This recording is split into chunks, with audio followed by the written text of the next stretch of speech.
So that pretty much explains why the 12 valve Cummins is such an awful engine, why I would never ever build one personally, and hopefully that has all been helpful information. Welcome back to another video. It's TeeDogCustoms. Go ahead, drop a thumbs up if you haven't, but more importantly, go ahead and subscribe if you haven't already. In the last video, we had did the fenders here. Been driving on it for about a week or so, give or take, and I actually really like it so far. It looks good, get lots of compliments, stuff like that. Looks super aggressive, so love it. But that's not why you guys clicked on this video. In this video we're going to be covering, well, we're going to be doing a couple things, but one of the things we're going to be doing is explaining why a 12 valve Cummins is complete trash, and why you should never ever get a 12 valve Cummins. Let's first start with, I've got a 1994 YJ Jeep. I love this thing. I've had it for going on a year, year and a half pretty much, and so far love this thing. I put a 24 valve Cummins with a P-pump conversion in it.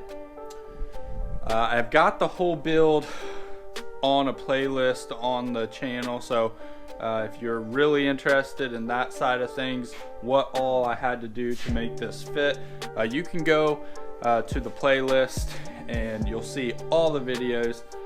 I did it very much in detail so you can see everything from start to finish. Now, one of the main reasons why the 12 valves are so bad is, how do I explain this? Okay. Cut. All right, I've got a confession to make. There's nothing really wrong with the 12 valve Cummins. You probably already knew that. But why I went with a 24 valve is because, number one, it was given to me. So that right there is a big plus. I did the P-pump conversion because that's just my preferred method, especially going in a swapped vehicle. You only have like 2 wires to make this thing run, for like alternator and your battery. So it's very simple that way. Everything else is mechanical. Over here you've got the, hopefully you can see, but you've got the shut off right here, and then the throttle cable down there. So everything is super simple, and that's pretty much like the 24 valve. There's obviously you've got 24 valves instead of 12 valves. In theory, you should be getting more airflow and exhaust flow out of a 24 valve head instead of a 12 valve. So there are, you know, some added benefits, I think personally, for that, for a 24 valve over a 12 valve. Don't get me wrong, a 12 valve is a great engine. Sorry if some of you are getting a little pissed at me for saying that 12 valves are junk. They're not junk. They just, I believe 12 valves are better, especially with the P-pump conversion. That's my preferred way of doing it. That way, you know, you don't have to worry about any of that electronic stuff. This does, I do have an TeeDog lift pump in here, and that you have to work with 12 valve components that way. So since we have a 12 valve P-pump on here, we got to go with the TeeDog lift pump for that higher pressure, because P-pumps demand a much higher output of diesel. So of fuel pressure. So that's pretty much that setup there. I've been running this, like I said, for almost a year, not quite. In March it'll be a year, so we're in December now.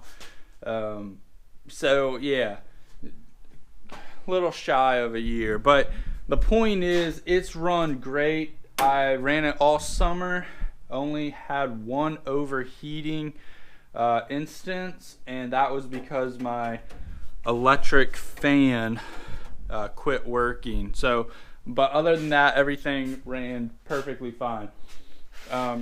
So I did the one battery delete, so I'm only running one battery instead of two. That's pretty standard and common, I would say.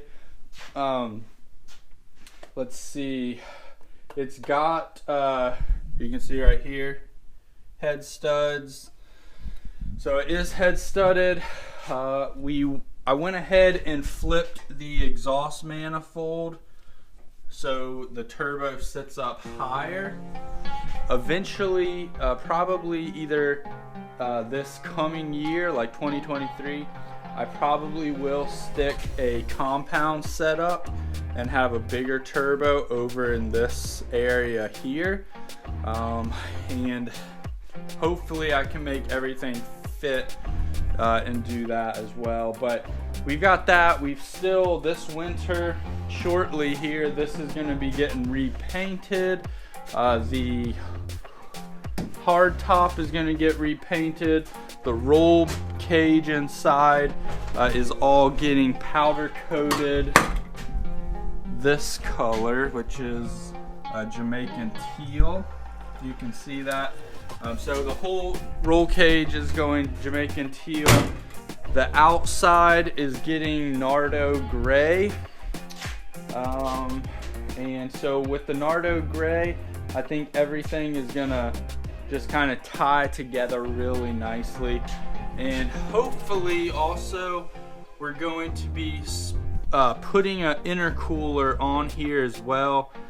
I think I'm gonna go with a intercooler radiator combo. There's ones that are connected together. So let me kind of explain. Like, it would probably cut some of this off here, and the radiator will actually come down farther. I've got quite a bit of room to work with here, so it'll come down farther, and it will probably be thicker this way as well.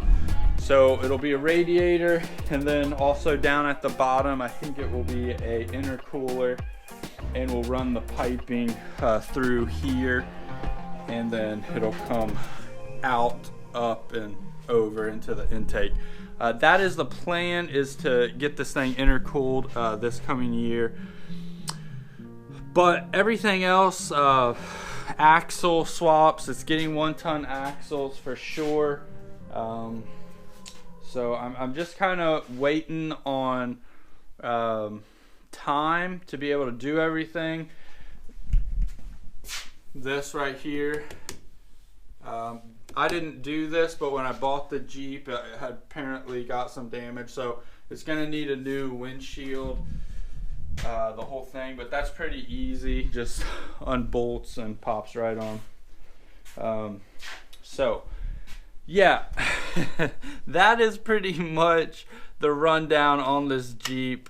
So the real reason I went with a 24 valve is just because I had access to it for cheap, pretty much free, most of it, and minus a few items, the P pump, some other things. I think I paid for the turbo, but the engine itself I picked up for free, and I had to pay for the conversion kit, timing cover, or the timing case, and all that. So a little bit of expense, but the main point is that it was given to me. I had access to it. My cousin was the one who gave it to me, and he actually had a 24 valve with a P pump already.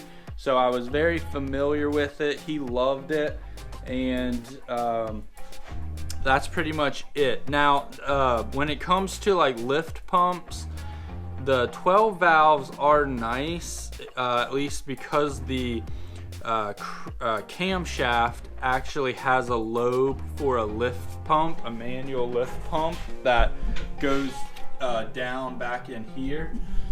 Now this one has the port for it, and some of the 24 valves, I've been told, came with a lobe on the camshaft for the lift pump, manual lift pump. This one did not, so I did end up having to purchase, you know, 800 bucks for a like an AirDog lift pump. But it's been working great. Haven't had any issues with that so far. So it's not a downside to the 24 valves at all, but it's just something to know if you're trying to go as cheap as possible. You can still go with the 24 valve. Make sure you pop a 12 valve camshaft down in there, or your 24 valve has a you know, camshaft down in there. But that's pretty much it. Let's see. Yeah, I'm sorry if some of you guys think this is clickbait. I just kind of thought it would be funny, see if everyone got kind of pissed off that I was talking bad about a 12 valve, because everyone seems to idolize 12 valves like they're God or something, and they are nice engines. I personally prefer the 24 valve with a P pump conversion myself. So that is pretty much it. The windshield wiper switch broke, so I am going to be wiring in a new switch, but I'm not going to bore you guys with that today or ever, because I'm not going to record it. But here you go. That's the long-winded explanation of why 24 valves are better. And I will catch you guys in the next video. Don't forget, like, subscribe, and keep grinding. Peace.